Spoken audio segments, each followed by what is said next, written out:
بسم الله الرحمن الرحيم. درود شريف وعي. اللهم صل على محمد وعلى آل محمد كما صليت على إبراهيم وعلى آل إبراهيم إنك حميد مجيد. اللهم بارك على محمد وعلى آل محمد كما باركت على إبراهيم وعلى آل إبراهيم إنك حميد مجيد. الله تعالی په پیدا کړل شوي شکل او صورت باندې بدلون او تبدیلی کول جایز نه دي. الله پاک کوم قدرتی شکل او صورت راکړي د سره چیړ چاړ کول او دا د کې تحریف او تبدیل کول بدلول دا جایز نه دي. 1445 نمبر حدیث مبارک دی 1645 نمبر. وعن ابن مسعود رضی الله تعالی عنه قال، دا حدیث د سیدنا حضرت عبدالله بن مسعود رضی الله تعالی عنه نه روایت دی. الله پاک دې راضي شي، الله پاک دې د خپل ځان ناراضي کړي، الله پاک دې زما ستا او د ټول امت د طرفه بهترینی بدلی ورکړي. قال عبد الله بن مسعود رضی الله عنه فرمای، لعن الله الواشمات والمستوشمات والمتنمصات والمتفلجات للحسن المغيرات خلق الله. الله پاک لعنت لګلې ده په هغه خزو باندې چې بل پاخه خالونه لګي. الله پاک لعنت لګلې ده په هغه خزو باندې چې ځان لا پاخه خالونه لګي. الله پاک لعنت لګلې ده په هغه خزو باندې چې روز یو باڼه نری کوي. الله پاک لعنت لګلې ده په هغه خزو باندې چې د غاښونو منځ کې سوان وهي او غاښونو کې فاصله پیدا کوي. للحسن خوبصورت پیدا کولو لپاره، ښایست لپاره. المغیرات خلق الله، الله لعنت لګلې ده په هغه خزو باندې چې د الله ورکړل شوی شکل او صورت بدلی. د لعنت معنا دا ده البعد عن رحمت الله، الله پاک د رحمت نه لري کول. عبد الله بن مسعود رضی الله عنه چې د نبی کریم صلی الله علیه وسلم شاګرد او صحابي دی، هغه فرمایي په دې پنځو قسمو خزو باندې الله پاک لعنت ویلې دی، یعنی د خپل رحمت نه لري کړی دي. نو دې کې خو د زنانو خبره رااله. عام فطرت دا دی چې کله د چا په حق لا د سزا بیان کیږي کنه یو سړی هغه ګناه کوي، نو دا فطری طور باندې په هغه بد لګي. لکه مونږ او تاسو ته چې کله استاد جی بیان کوي چې د بجلی غلا کوو نو ټول غلاګر کیو نرخ خزي، چې څوک هم غلا کوي هغه کوم گزار دی او کبل ما د غلاګر کې غټ غلاګر کې غل دی او ګناه د لوی ګناه دا ګنام د جهنم ته بوتلو لپاره کافی ده چې د کور کې ډایرک بجلی بلی. نو دا په مونږ داسې بد لګي دا غوونه تیاړه وراړه دې خبره نه چیرې دې خو دې مسلې نه لګوي دا مسله ته لګو باسي خبري.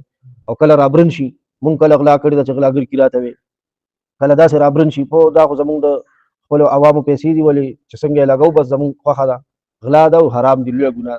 او کله داسې رابرن شي څوک د دې نه بچ دي نو، او کله داسې رابرن شي ملا صاحب ته وي او ډیر مليان هم کوي نو او ډیر خلک هم کوي نو ولې په دې باندې دا ګناه د ګناه کېدو نه وي.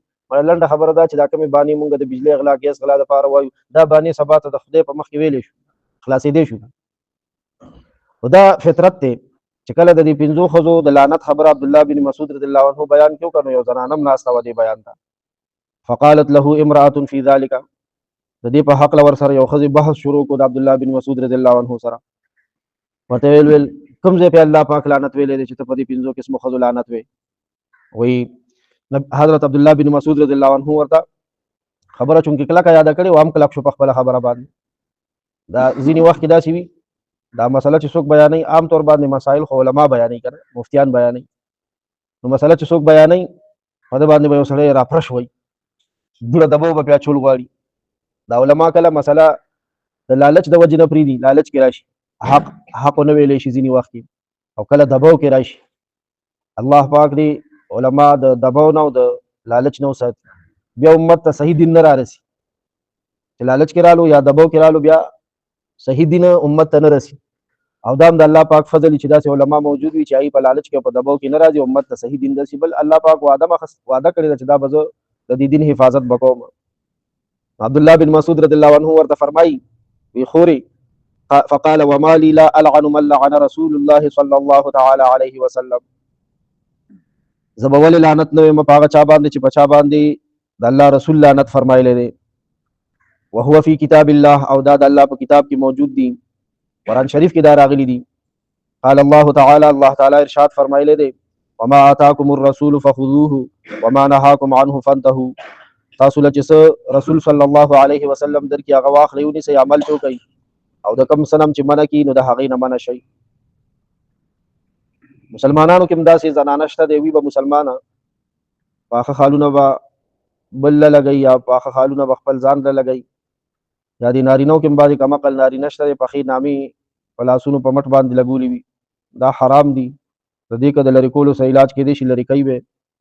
او بعضې کمعقلې جاهلې داسې به ووایو د دین نه ناخبره ناپوهه زنانه هغې خپل روزي او ویښته د بڼو ویښته دا نري کوي او دا واړه کوي، دا روزي نری کوي، په دې باندې هم لعنت راغلی دی. دا ګناه دومره خطرناکه ګناه ده چې دا یوه ګناه کې کومه زنانه ګرفتاره وي روزي نری کوي یا باڼه نري کوي، نو دا یوه ګناه جهنم ته بوتلو دپاره کافي ده. او د مسلمان خو محنت او خواري او کوشش د دې خبرې دپاره دی چې آخرت مې جوړ شي، تباه نه شي، آخرت کې د جهنم د هور نه بچ شم، او دا په تیاره ځان جهنم ته تړل دي. الله پاک دې حفاظت وفرمایي. یا غاښونه نري کوي د حسن دپاره، دا د الله تعالی ورکړلی شوی شکل کې تغییر او تبدیل دی ته ویلو دی، تغییر او تبدیل وکړو. دغه شان د ګیري ویښته لنډوي، واړه کوي یې، خرئ یې، نو دا هم د الله پاک ورکړلی شوي شکل او صورت کې تغییر او تبدیل دی، حرام دی، ګناه ده، لویه ګناه ده. الله دې بچ کړي. یا ارحم الراحمین، یا ارحم الراحمین. صلی الله تعالی علیه.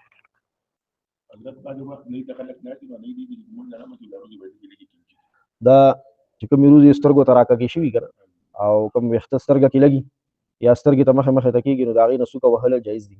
خو دا خبره چې داسې د بره نه په بلیډ را نری کړي داسې او د لاندې نه نری کړي داسې او داسې ولا د تورې د څوکې په شان باریکې کړي ښځې خو دغه کیسه کوي، دا حرام دي، ناروا دي.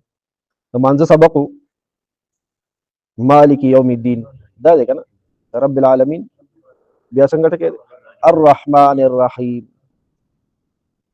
لوی مهربانه، ډیر مهربانه، الرحمن ډیر مهربانه، الرحیم لوی مهربانه، ډیر مهربانه لوی مهربانه، الرحمن الرحیم ډیر مهربانه لوی مهربانه دی، ډیر مهربانه لوی مهربانه.